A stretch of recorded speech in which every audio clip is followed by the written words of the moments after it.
So this workshop or this training event can be titled as High-Speed Digital VLSI Design for FPGAs and ASICs. In this 2 days session, which is tutorials with the demo sessions, of course no labs and hands-on session in this, we'll be focusing fully on the digital VLSI design aspects. Mainly the concern is towards high-speed design. So this is a kind of training program which is suitable for people who are already into the VLSI design and have basic knowledge on VHDL, Verilog and ASIC design practices. Of course, these 2 day session is not suitable for the beginners of VLSI because certain background will be assumed here about RTL designing and ASIC cell design and ASIC simulation practices. The basic theme is outlined like this. The day one is focused towards completely of course giving some introduction and subsequently about theoretical aspects and immediately applying those theoretical fundamentals with the Xilinx design flow and performing complete timing analysis flow with a full case study. The day two is towards looking at same timing aspects if we have to achieve for ASIC design, and if you are a cell designer, what kind of controls you have to get high-speed designs at ASIC cell design, with the focus given onto what are the other ways at circuit design and topology itself. If you can change, for example, CMOS and other variants of it, how they can affect the speed of the circuit. That's the theme for day two. Of course, not only talking just on this high-speed design, the 2 days session is also aimed to give an overview of total VLSI design with the present day practices. That's how there are a few overview kind of sessions for the day one first session and the day two last session are like that. Now coming to session by session detailed talks. So this session would be directly given by me, and this session is a full lecture session which are going to give an overview kind of total this one.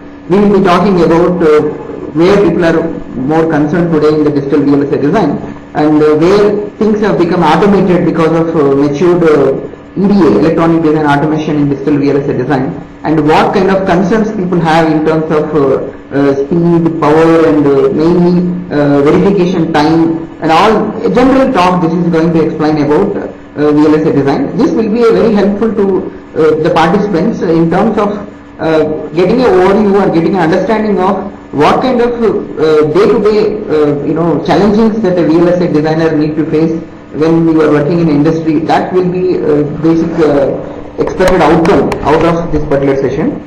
Then the second session is about getting into directly the aspects of circuit speed and circuit power. So we will be talking in general, nothing specific to FPGA, nothing specific to ASIC, nothing specific to any tool. We will be talking a typical VLSI theoretical concepts of what is the speed and how the speed is decided by a digital VLSI design, that too with RTL flow when you have flip-flops, registers and in between combinational logics. What are the ways that we actually analyze the speed and what are the ways that which you optimize the speed? So we will be talking about that. There will be a couple of numerical examples explaining the necessity of the what's called pipelining and optimizing the register and what is something like register balancing, etc., etc. We will be also talking about when it comes to ASIC, there are completely different ways of actually improvising the speed. That is, instead of using flip-flops, there is something called latch-based design and all. So we will be talking about them.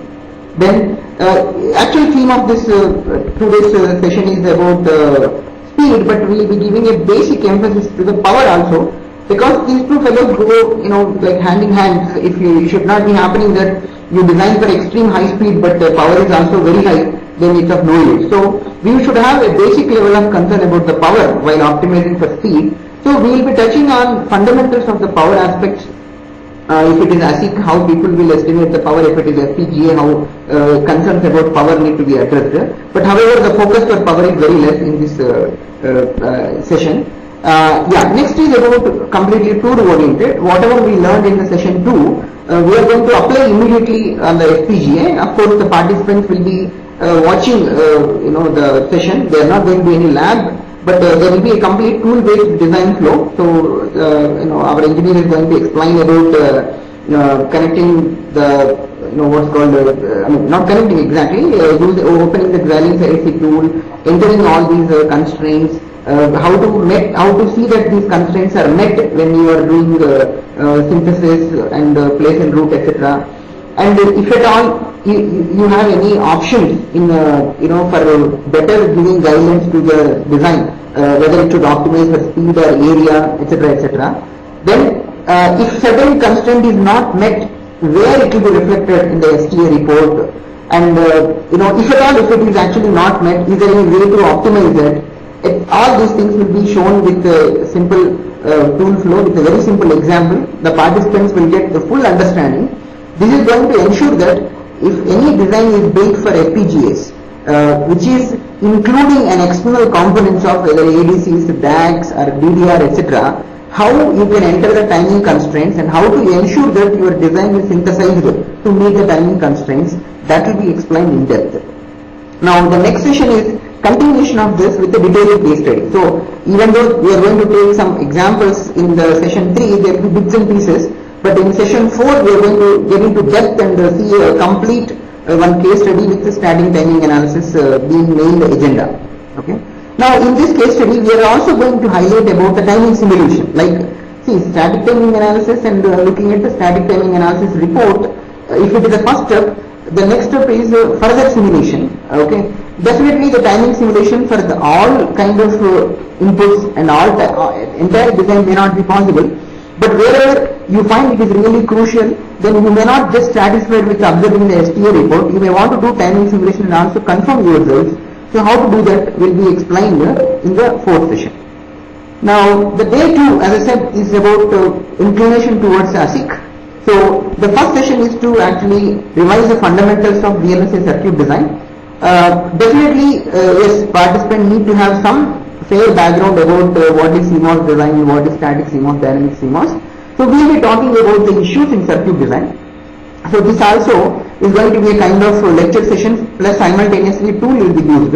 We will be using open source tools to explain about these design practices, that how to do circuit design, how to do layout design, how to do basic cross check whether the circuit and layout are one-to-one same or not, all that. Now immediately the next lecture will be about focusing about the speed. However, we are not going to look at complete what is it called static timing analysis flow here, because that will be same whether it is FPGA or ASIC fundamentally by principle.